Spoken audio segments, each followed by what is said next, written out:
Hello, hello. Welcome back to Loki's Librarian and our weekly books and booze review. I am your librarian, Katrina. If you are new here, welcome. This is where I review a book a week, mixing up a cocktail in the process.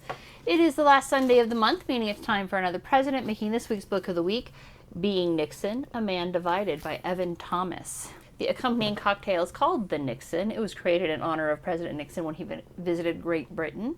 It is 1 ounce of bourbon, 2 dashes of peach bitters, and 1 ounce of Sloe Gin. Now, that's the cocktail they came up with. My version is slightly different, largely because I could not get peach bitters here in time for the cocktail. So I'm making mine with peach bourbon and Angostura bitters. So it's not going to be quite the same thing. I'm hoping to get close to the flavor profile, but honestly, until I can get the peach bitters here, I won't know how close I got. So let's do this. Richard Milhouse Nixon was born January 9th, 1913 in Yorba Linda, California, to Francis A. and Hannah Milhouse Nixon. His mother was a Quaker, and his father actually converted to Quakerism. So Nixon was raised as a Quaker. I mean, I don't know that he was necessarily the most observant, but that was the religion that he was raised in. I'm also doing shots versus ounces because it's going to get me close. Anyways, he had 4 brothers, 1 older brother, Harold, and 3 younger brothers, Donald, Arthur, and Edward. Harold was the favorite son of the family, and Nixon would kind of forever chase the approval of his parents that was naturally lavished on Harold, which would become a really hard chase when Harold died of consumption. Younger brother Arthur would also die young. He died in 1925, cause of death unknown. Shot of Sloe Gin. Since the shot is 1.5 ounces, and this is basically 1 dash per ounce, I'm going to do 3 dashes. So there we go. And then this gets stirred up. So Arthur dies in 1925. We don't know why he died, but it kind of shakes the family to the core. I mean, it would, right? Especially in the 20th century. This is in the height of the swinging 20s. Finances were good. Everybody had money. And he just died. But what really set the family back was when Harold, the oldest son, golden child, and family favorite, contracts tuberculosis and dies on March 7th, 1933. Harold contracted tuberculosis in Massachusetts, where he was in school. By the time Nixon was ready for college, there was no money because the Depression had hit by this point. And he attended local Whittier College for his bachelor's degree. I believe he went to Duke University for his law degree. Or at least he was accepted to Duke. I'm not sure if he actually went, but he was accepted to Duke. Now, he did have a high school girlfriend, Ola Florence, and thought that he might marry her after college, but she rejected his suit, at least in part because he started behaving oddly. I mean, kind of think about how, like, shy, nerdy kids think the alpha male behaves. He started doing that, and Ola was not impressed. So when he asked her to marry him, she said no, and within a year had married somebody else. That is really sweet. The peach bourbon may have been too peachy. I'm going to have to get peach bitters and actually try the original recipe. Because, I mean, Sloe Gin tends to be on the sweet side anyways, but the peach adds more sugar to the bourbon than I think it would have had if I had regular bourbon and just the Angostura bitters. And bourbon tends to be sweet anyways because it's made of corn, which is automatically sweet. But anyways, it's not bad. It's got good flavor. I'll certainly drink the whole thing. May even make a second one because this is a very long review. It worked out okay because he then met Pat Ryan. I feel like her birth name was something else, but she's just always called Pat in the book. And hey, more power to you. If that's what you want to be called by, go for it. They were both auditioning for parts in a play in 1937. Nixon was not a natural showman, but he found that theater was a way to kind of force himself out of his natural shyness. And I mean, I personally went through a lot of customer service jobs. You get over being shy really fast when you have to yell at people. That sounds really rude. Okay, I worked in a casino hotel. I had to yell to be heard over the slot machines. That sounds less rude and is closer to the truth, but I got over being shy really fast that way. Anyways, to each their own. Nixon did a bit in the play. They fell in love with Pat. Now, she, for her part, was reticent, but his devotion eventually won her over. And they dated for about 2 years before they married on June 21st, 1940. Now, Pat, for her part, always had faith in Nixon. She wasn't real sure if he was the one at first, but when asked early on what she saw in him, she told the asker that one day he'd be president. So she always knew that he had ambitions to do great things with life. And the couple eventually would have 2 daughters, Tricia and Julie. Now, Nixon did serve in the U.S. Navy during World War II, which was actually not the most obvious choice because he was prone to seasickness, but he did serve and he was honorably discharged. And in September 1945, right after the victory of Japan, after VJ Day, he was approached to be a candidate on the Republican ticket in the 1946 for congressman. Which offer he accepted. And he really was a natural politician. He was able to read the political winds and shift in just a moment's notice. He understood geopolitics and actually believed that the president should be focused more externally on world matters rather than internally, which heartily disagree. You're the president of America, not the president of the world, but that is not the subject of this book. So he accepted, and he was not above dirty politics. I mean, clearly, we're going to come back to that in fold, but he was generally smart in how he played it. During one of his first debates for congressman against the incumbent Jerry Voorhees, one of the Democrats in the audience, who had been planted there by Voorhees, asked Nixon about false charges that Nixon had made that Voorhees was endorsed by the CIO PAC. And Nixon provided a brochure from NCPAC endorsing Voorhees. Now, Voorhees kind of spluttered at first and realized this was a bit of a trap, and he's like, this is NCPAC, that's not CIO PAC, and Nixon just started rattling off a list of the directors for both PACs, which happened to be the same list. So the same directors were sitting on both the NC and the CIO PAC, and the audience was like, ha ha, gotcha, and he was, of course, voted in as congressman. So he was very well versed in politics. He studied, he did his homework, and he was always prepared. Okay, almost always prepared. Sorry, my cat wants to not be on me, but I'm wearing my super shred pants, and so she keeps getting caught on the threads. So he was congressman from 47 to 1950 when he made the leap to senator after beating incumbent Sheridan Downey after demonstrating that she had ties to communism. Now, this was at the height of the Red Scare, right? And McCarthyism was in full force, and Nixon could spout ample talking points against communism. He wasn't really a particular fan of McCarthy, and he had no problem assisting with McCarthy's eventual downfall, assisting basically by just letting the world sit back and see that McCarthy was kind of a drunk. I say with not an ounce of irony as I sip my bourbon and gin cocktail. But what really launched Nixon into the forefront and gave him a national presence was the Alger Hiss incident. Now, let's talk about Alger Hiss for a minute, because this was definitely something that made Nixon a recognized player politically, on the national stage politically. In brief, Alger Hiss was a government attorney under FDR, and eventually he became an assistant in the State Department. Like, he was an assistant to the Assistant Secretary of State, so he was pretty high up there. And somewhere in there, he definitely became a communist spy, I think for Russia directly, actually. And all of this came out when Whittaker Chambers, who had been a Communist Party member, testified before the House Un-American Activities Committee that Hiss had been a party member. And Hiss tried to deny this. He's like, nope, I don't even know Chambers. That guy is totally lying. He's just trying to save his own neck.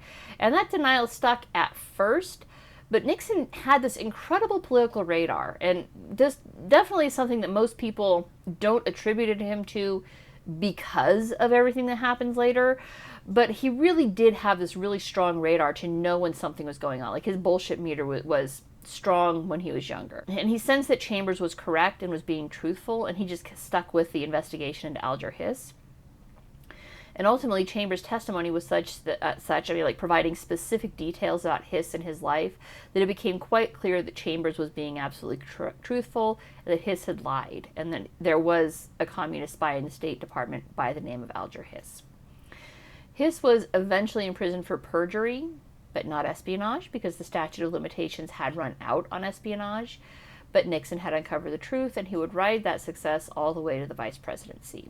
Now, he was senator from his swearing in on December 1st, 1950, until he resigned January 1st, 1953, so he didn't even do a full term in the Senate before he was tapped to be vice president to Eisenhower.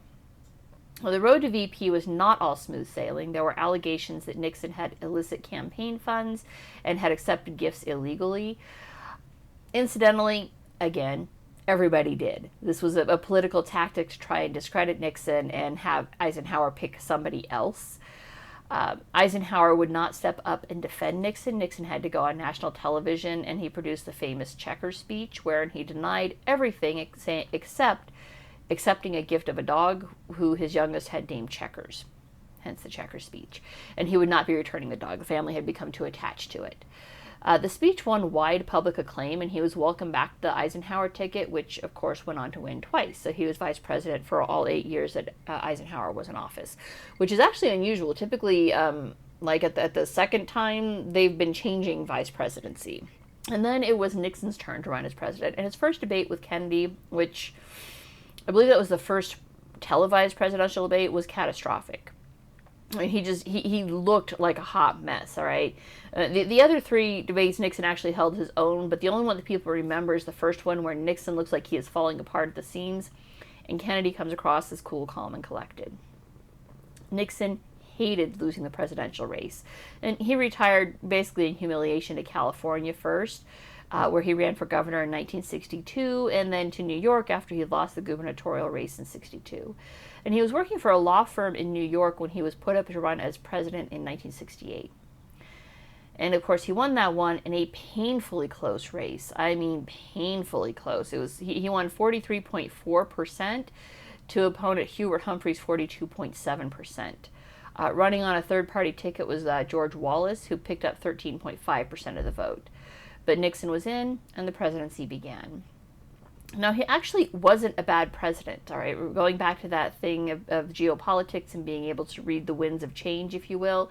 He immediately began reducing troops in Vietnam from 500,000 to less than 70,000, and ultimately all of those would come home on his watch, including all the prisoners of war.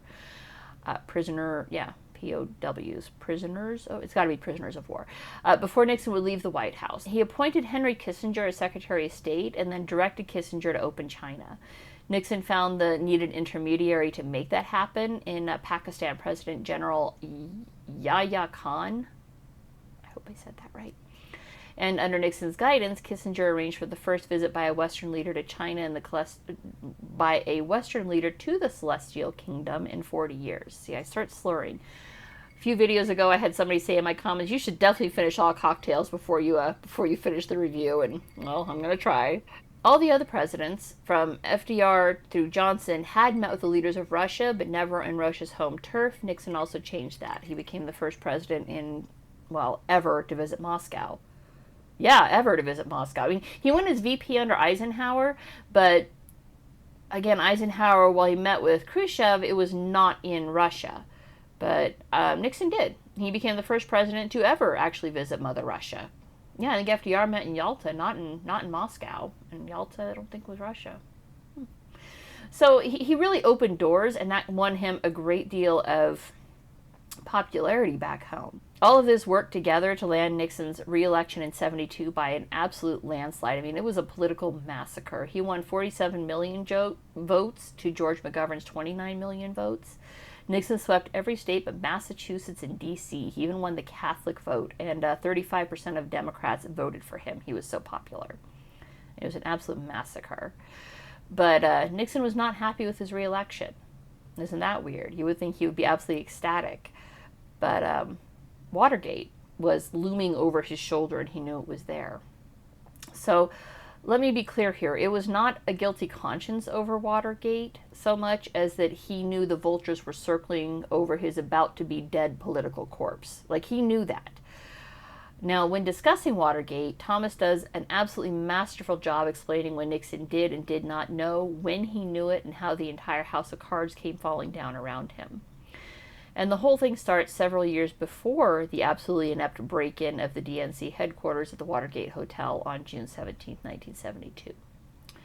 So Watergate begins with the plumbers, so called because Nixon wanted to stop leaks to the press. And on the advice of Nixon's favorite, Charles Chuck Colson, who was an ex-Marine and master of bloc politics, Colson hired several very inept people. Colson was an ultimate yes man. I mean, he never said no to any order Nixon gave, and this is in direct contrast to Nixon's chief of staff, Bob Haldeman, who had who had developed a keen ear for knowing when Nixon actually meant something and when he was just ranting and spouting off, and when what he said could be safely ignored until Nixon forgot about it. Nixon needed Haldeman. He needed somebody to act as this buffer between him and the rest of the world, and his ranting and what actually needed to be done. but he liked Colson's ability to get things done, even if those things should maybe not be done. I hope that made sense. Now, I believe it was Colson who actually hired G. Gordon Liddy and E. Howard Hunt, or at least recommended them to work for the Department of Dirty Tricks, which was Nixon's way of staying ahead of the dirty tricks he knew the Democrats would play during election years. So, 70, 72, 74, 76, okay? And he knew they would because Republicans did. That's how politics were played, right? Everybody played the dirty tricks. Everybody did the same thing. And it was kind of an unspoken gentleman's agreement where both sides would play the same garbage politics until the election, then quietly pretend like nothing had happened. And acknowledge that they were all really friends once they were back in D.C. This is still ongoing today, all right? If you don't believe me, just listen to Thomas Massey's interview with Tucker Carlson back in June of this year. He says point blank that he gets along really well with AOC and the rest of the squad because they work together. They are colleagues. They say one thing for the camera so their constituents believe that the Congress critters are doing their jobs, and actually they get along quite well in reality. They have to. They work together. They're co-workers. So Nixon really did have a persecution complex, and he wanted the plumbers to stop leaks and to dig up dirt on his enemies. So to that end, Colson, Liddy, and Hunt were brought on board, and like early on board, right? Like 71, he starts having, so it's, probably more like 70, 69, 70, they were there. By January 72, Liddy brought up plans to the Committee for the Re-election of the President, so CRP, through President's aide John Ehrlichman, who technically Liddy worked for him. Ehrlichman then presented these ideas to CRP's chairman Jeb Magruder, Attorney General John Mitchell, and Presidential Counsel John Dean. And the plan had all sorts of illegal activities, from raiding the psychiatrist who saw key Democrats, to illegal wiretaps, to, yes, burglarizing the DNC headquarters at Watergate. I'm not going to lie. Liddy and Hunt were so comically inept that I absolutely understand conspiracy theories that have popped up in favor of this all being a put-up job to get Nixon out of the White House. I mean, I'm embarrassed reading them. My jaw hit the floor. They just were so bad at this. Basically, they're a walking, talking example of how once you're hired by the government directly, not as a contractor or one of the contract agencies, because private entities can still hire and fire at will. Once you work for the government directly, they're just going to move the problem children out of their department and hand them on to somebody else. And in this case, the problem children, Liddy and Hunt, were moved over to the White House to become the gopher idiot men of the Committee to Re-elect the President. They were just so bad at their jobs. Like, whatever their jobs were, they sucked at it. For example, how they got caught at Watergate. They actually had several break-in attempts, and I mean, like, back to back to back, like within days of each other. The first time, they had a couple of people stay behind, and they ended up getting locked into a different conference room and couldn't get out. So they went again the next day, but didn't know how to pick the lock. So they went again the next day. Fucking bonkers. And then they put a piece of tape, when they did break into the DNC suite, they had to make sure that the door wouldn't auto-lock behind them, so they put a piece of tape over the lock, which, okay, that makes sense. You don't want to be caught in there the next morning. But instead of, let me see here, instead of putting a piece of tape vertically like this on the door jamb, they wrapped it like this, so that when the security guard's walking by, he sees this little piece of tape on the outside of the door and is like, wait a mo, that doesn't look right. There should maybe not be a piece of tape on the outside of the door here, right where the lock is. I'm going to call the police. Police, of course, showed up, arrests were made, and at first it was a quiet story that kind of died down pretty quickly, right? Break-in attempt at the DNC headquarters. Nothing was actually stolen because the police caught the suspects red-handed. All of this was June 72. The re-election for president was 5 months out still, and if the full impact of what had happened had been known, Nixon would not have even been nominated for a second term. But it wasn't. It was just 5 random guys broke into the DNC. But for the owner of the Washington Post, and I can't remember her name, it is in here, she really disliked Nixon. And her spidey sense was tingling, so she had her reporters, Woodward and Bernstein, stay on it. She's like, yeah, stay with this. Those guys are up in it up to their eyeballs. I just know this leads back to the White House. And she refused to let the story die. And so she followed the arrests and trials of the 5 burglars, as well as Liddy and Hunt, who had paid the burglars. All were convicted, but where things really took an interesting turn is with the bail hearing on February 2nd, 1973. So this will be right after Nixon was sworn in for his second term.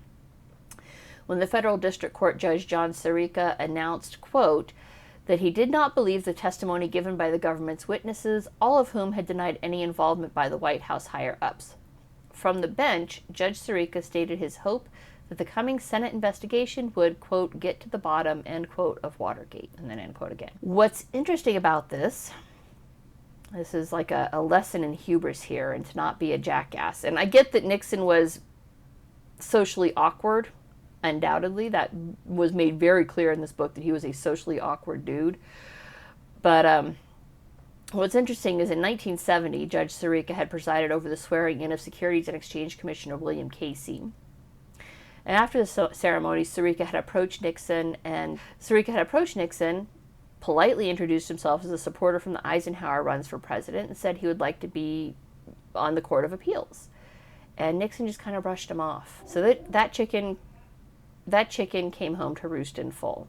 Because Sirica's like, yeah, those guys are dirty. I just know it. I know it because Nixon's a bastard. Go get him. And over the next year, from Nixon's swearing in on January 20th, 1973, things got worse and worse for Nixon. The Senate did open an investigation, although understand the Senate doesn't impeach, the House impeaches, the Senate sits as the jury and executioner, if you will. But impeachment was mentioned more and more frequently, and Nixon had to fire all of his closest staffers, including Chief of Staff Haldeman and aide Ehrlichman. Attorney General Mitchell, Counselor Hunt, everybody was called in to the Senate, everybody was fired from the White House, and in some cases people were charged. And of course they start ducking and covering, right? Nobody wants to go to prison. There's no guarantee that Nixon's going to come out of this in a position to issue pardons. And so yeah, they all were basically just willing to throw him under the bus because I don't want to go to prison. Do you want to go to prison? No. It's kind of a life goal to not be seen the inside of jail. Now, there's a very good chance I'll see the inside of a work camp. Not the same thing. One makes me a political prisoner. The other one means that, I may have actually broken some law. So the leak who reported to Woodward and Bernstein and kept them in the loop as to everything that was going on was the infamous Deep Throat. He was actually the number 2 man at the FBI, Mark Felt, who wanted the number 1 spot, which could never happen after being discovered as a government leak. No one would trust him. They're like, no, you've already sold out the government. You've already sold our secrets to the reporters. We're definitely not putting you in charge of the FBI after this. But that didn't actually connect in his brain, and so he just kept on leaking to Woodward and Bernstein. And the hits just kept on coming. In December 73, VP Spiro Agnew, who had been Nixon's VP since the beginning, was forced to step down on completely unrelated charges of tax evasion and bribery. I feel like there were several other charges to which Agnew eventually pled no contest. Ultimately, it was no contest to felony tax evasion for 1967 tax year, and he paid a $10,000 fine and was sentenced to 3 years of unsupervised probation, but couldn't have, the optics were bad, right? I mean, there's nothing actually that says a convicted felon can't sit in the White House, believe it or not. There isn't. So I know there are people freaking out about that right now, but it is true. However, with Nixon's own problems with Watergate, this was a bad look, right? It certainly contributed to the belief that the Nixon White House was corrupt from the word go. So Agnew resigned. Nixon couldn't have any more scandals. So Agnew resigned, and Nixon had to find a new VP. So with Agnew's resignation, Nixon needed to find another vice president, which was actually a first. I mean, we'd actually had VPs die in office several times since the inception of the country, and none were ever replaced. And I mean that literally. VP dies, the president just keeps on keeping on and hopes that everything stays fine and that he himself does not die before his term is up. This is the first time a VP was actually replaced in office. And that actually came about directly because of the 25th Amendment, which passed on February 10th, 1967. So the 22nd Amendment said, president can't serve more than 2 terms. 25th Amendment actually reads, in case of removal of the president from office or his death or resignation, vice president shall become president. Prior to this, it was just assumed that the VP became president on the president's inability to do the job, an assumption that was put in place way back when William Henry Harrison became the first to die in office, and John Tyler just became president. His interpretation of the Constitution said, this is how this goes, and I am now president. And it had literally been that way ever since. Every other president that died in office, the VP just stepped into his shoes. 25th Amendment codified that into law. But it also said if the VP is removed, the president must nominate a replacement. So we have a second. So basically, so that the line of succession remains unbroken, right? Goes from president to VP to Speaker of the House. Don't know how many people knew that, but that is the line of succession. So Nixon picked the most likely to be immediately accepted and confirmed Minority House Leader Gerald Ford. Now, through all of this, of course, Watergate's still going on. Nixon did ultimately release transcripts of the White House recordings, all except the infamous 18 minutes, which were mysteriously erased. And make no mistake, those 18 minutes were deliberately erased by somebody. I actually don't think it was Nixon, because he was well known to be technically inept. So much so that this is how we know they were deliberately erased. Oh my God, I am slurring. God bless Bourbon. In the book on Kennedy a few weeks ago, we learned that Kennedy was actually the first one to wire the Oval Office for recording. And Kennedy had it set to record only on demand. You'd have to press a button to start recording it. LBJ actually kept that up. You had to press a button to record. Nixon was notoriously clumsy and technically inept. So much so that he initially had the recording devices removed because he didn't like the thought of being bugged and listened to. When he had them reinstalled, he had them reinstalled as voice activated. So we know they recorded because as soon as somebody spoke, they recorded, which means any lost transcripts were lost on purpose. So Nixon's releasing the transcripts. He's looking for, he's basically trying for I'm not hiding anything. I'm not hiding anything. He famously said, I am not a crook, right? And of course that came back to mock him for all time. That's basically his catchphrase. What everybody knows him for is the I am not a crook line.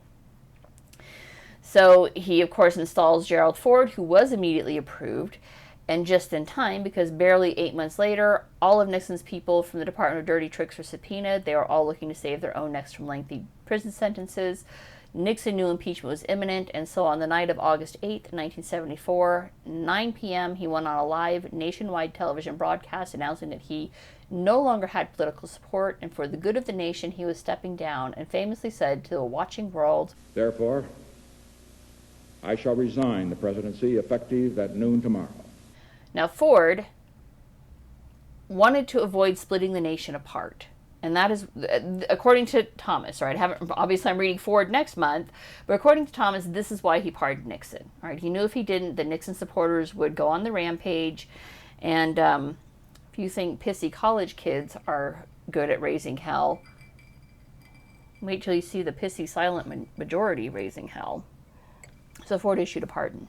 But, and this is something that most people are not aware of, to accept a presidential pardon, you are legally required to admit to the wrongdoing that necessitated the pardon. And while it was quietly done, Nixon did accept the pardon and retire. Now, obviously, there is much more that goes into this. All right, that is a very, very short, brief version of Watergate. And Watergate is one of those defining incidents in American history that have entire books written about it. I kind of want to find a good one and get more details. Maybe I'll do a series on political scandals. There have been plenty of them. Because just what Thomas included in this book it's just embarrassingly inept. I remain embarrassed for Liddy and Hunt, and I mean, ostensibly, I think it was Liddy, although it may have been Hunt, used to work for the CIA, and I could see why used to is the relevant part of that statement. Like I said, it's an example of how bureaucracies will kick the problem children down the road and just say, go be somebody else's problem. In this case, go be the White House's problem. Thomas does an absolutely remarkable job capturing the differences between Nixon's public and very private personas, and he makes Nixon relatable.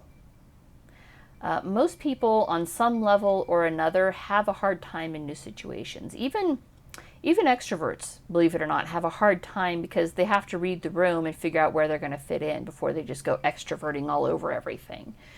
But he covers Nixon's shyness and how he overcame that. There are lots of examples of Nixon seeming to be cold towards Pat and their marriage not being picture perfect. And Thomas addresses those in detail as they happen. And Thomas shows how looks can be deceiving. I mean, the Kennedys had a picture perfect marriage, and it was far from happy, if you recall. I mean, Kennedy was off bopping some European model something while Jackie was dealing with a miscarriage, if you'll recall. Nixon actually adored Pat. He just didn't like public displays of affection. So all the times where people are like, oh my God, he's spurning her. Well, no, he was actually quite loving towards her in private. They had a relatively happy marriage. He just didn't like big public displays of affection.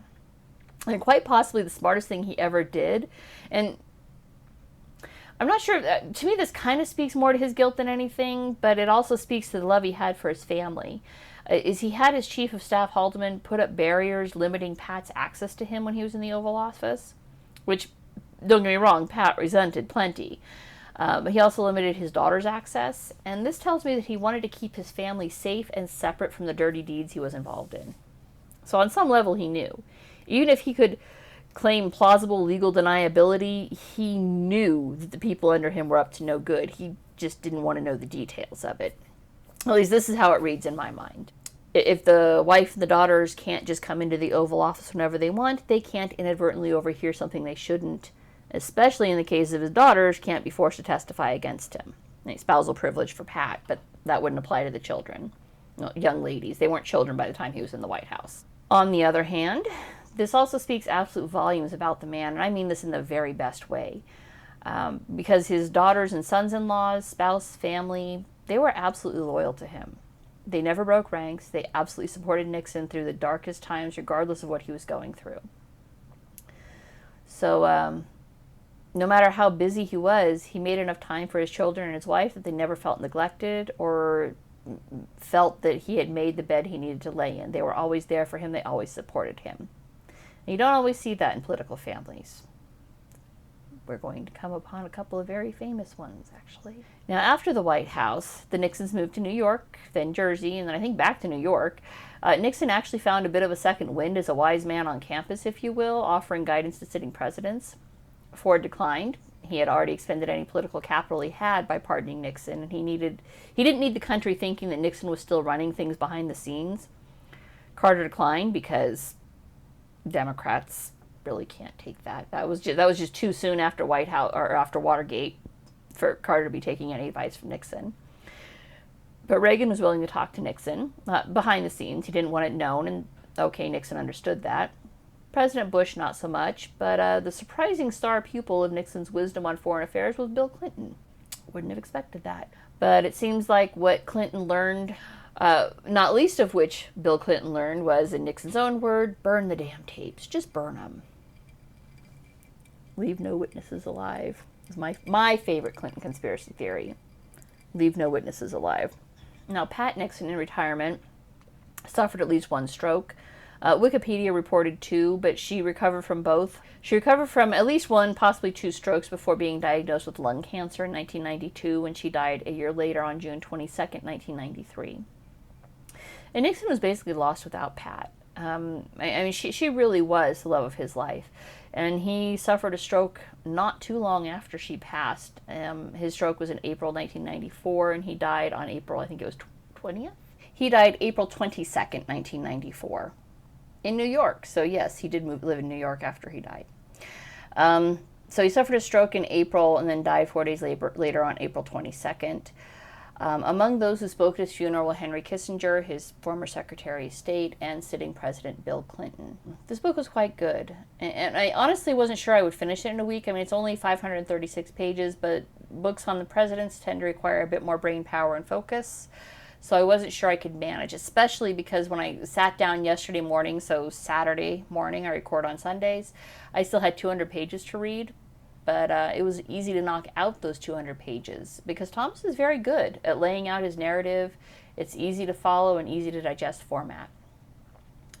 Nixon did accomplish amazing things. When he opened up China and Russia, he ended the war in Vietnam. All of this made him adored in America, which was tired. It was tired of the fear that had been perpetuated during the 50s and 60s. It was tired of the Red Scare, tired of duck and cover, nuclear fallout threats, I mean, all of it. And when he opened up China, when he met with the Russian leaders in Moscow, when he ended Vietnam, it seemed like peace was on the way. And America loved him for that. Until, of course, Watergate happened. And just like that, you could lose your reputation and any goodwill that you had earned up until then. And that's it for this week. If you like what you saw, don't forget to subscribe, and I will see you guys next Sunday. Bye.